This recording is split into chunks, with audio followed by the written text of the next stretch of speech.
Ganjar ahli nyamar, ditulis oleh Adin di siwar.com. Halo, selamat menyaksikan informasi dari channel Tanda Seru. Presiden Jokowi pernah bercerita ketika dia masih menjadi wali kota Solo.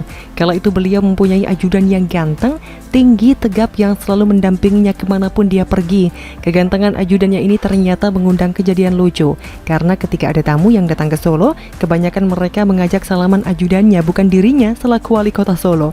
Rupanya para tamu belum tahu wali kota Solo yang mana orangnya. Untuk itu Jokowi mengganti ajudannya sehingga kemudian dirinya terlihat lebih menonjol. Para tamu tidak lagi salah orang. Memang banyak pejabat yang dari segi postur tubuh tidak memadai. Jika mereka memakai pakaian biasa, sepintas mereka seperti orang biasa, bahkan seperti orang-orang kebanyakan. Jadi kita harus lebih seksama memperhatikan jika ingin melihat jelas pejabat tersebut. Apalagi sekarang ini di masa pandemi, kita semua termasuk para pejabat diwajibkan memakai masker, sehingga untuk mengenali seseorang memerlukan waktu lebih lama dan harus memperhatikan lebih seksama. Apalagi jika orang yang menggunakan masker ditambah face shield, wajahnya lebih sulit untuk dikenali, apalagi hanya melihat sepintas. Hal ini ternyata dialami oleh Gubernur Jawa Tengah Ganjar Pranowo. Kandidat kuat capres untuk Pilpres 2024 ini pernah dicuekin oleh pejabat lainnya. Bukan hanya dicuekin oleh PDIP karena dianggap terlalu berambisi, tapi juga dicuekin oleh Menteri Dalam Negeri dengan kasus yang berbeda. Kunjungan Menteri Dalam Negeri atau Mendagri Tito Karnavian ke Kabupaten Kendal, Jawa Tengah diwarnai momen lucu yang menyita perhatian publik. Hal ini dikarenakan Gubernur Jawa Tengah Ganjar Pranowo justru dicuekin oleh Tito saat menyambut kedatangan mantan Kapolri tersebut. Melansir dari unggahan di Instagram pribadi @ganjar_pranowo, membagikan momen saat dirinya tengah menyambut kedatangan Tito Karnavian di Kendal, Jawa Tengah. Dalam video yang dibagikan, awalnya terlihat Tito turun dari mobilnya, kemudian tampak Ganjar Pranowo berdiri menyambut dan sudah siap menyalami Tito Karnavian. Namun Tito justru melewati dan tidak menggubris Ganjar yang berdiri di sebelah kiri Bupati Kendal, Diko Ganinduto, dan justru menyambut pejabat daerah yang lainnya. Kemudian dalam sambutannya, Tito pun mengatakan alasan dirinya tidak menyalami Ganjar saat ia baru tiba di tempat tersebut. Rupanya penampilan Ganjar yang mengenakan masker dan pakaian adat Sumatera itu membuat Tito Karnavian tak mengenali orang nomor satu di Jawa Tengah tersebut. Dalam pidatonya, Tito pun langsung meminta maaf atas kejadian dirinya yang tak menggubris keberadaan Ganjar Pranowo. Mendengar alasan Tito Karnavian yang mengaku tak mengenali Ganjar, sontak membuat seluruh orang yang ada di ruangan tersebut pun tertawa. Pada kesempatan itu, Tito pun melontarkan pujian kepada Ganjar yang masih terlihat awet muda, sehingga membuat dirinya tak mengenalinya. Untung saja Ganjar pandai menyamar ya, sehingga Menteri Dalam Negeri pun tidak mengenalnya.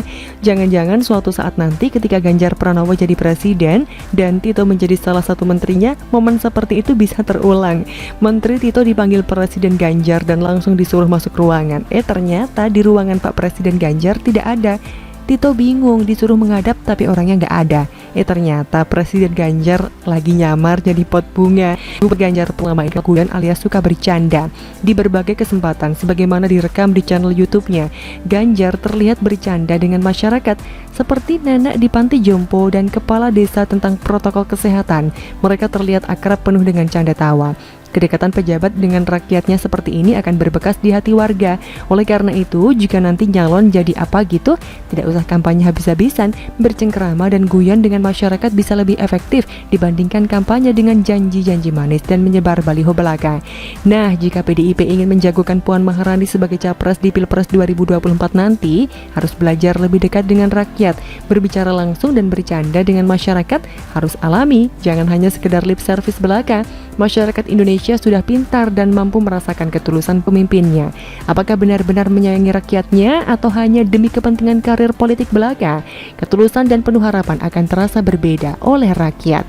Bagaimana menurut Anda? Muldoko yang disuntik vaksin Nusantara Terawan tapi Doksat yang menggonggong, ditulis oleh Manuel di siwar.com. Halo, selamat menyaksikan channel Tanda Seru.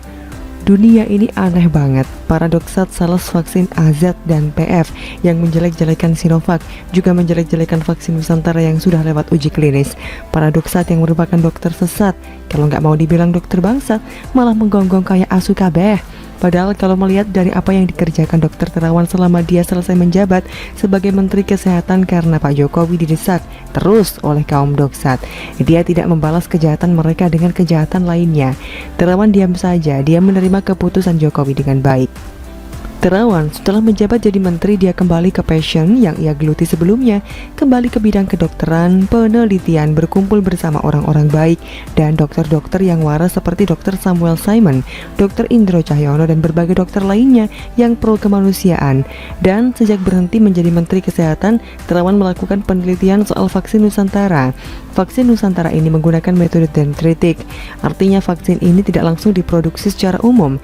Vaksin ini diproduksi dari sel-sel yang diambil terlebih dahulu oleh orang-orang yang menerima. Mengambil sampel dari tubuh orang yang disuntik, dikembangkan sedemikian rupa agar menjadi cocok kepada tubuh orang itu. Dikembangkan agar mendapatkan imunitas dari virus tertentu, tidak harus COVID. Setelah dendritik sel yang diambil dari tubuh itu selesai dibiarkan dan jadi imunitas, langsung disuntik ke tubuh penerima yang terdaftar. Lantas apa yang terjadi? Imunitas yang tercocok diberikan kepada penerima yang tercocok.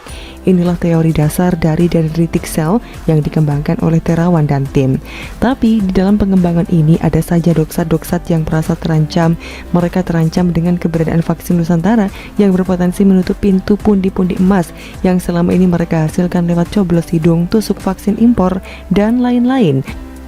Mereka terancam tidak mendapatkan insentif, apalagi mereka yang disebut doksat-doksat alias dokter sesat itu memberikan narasi bahwa vaksin ini adalah vaksin yang berpotensi korup.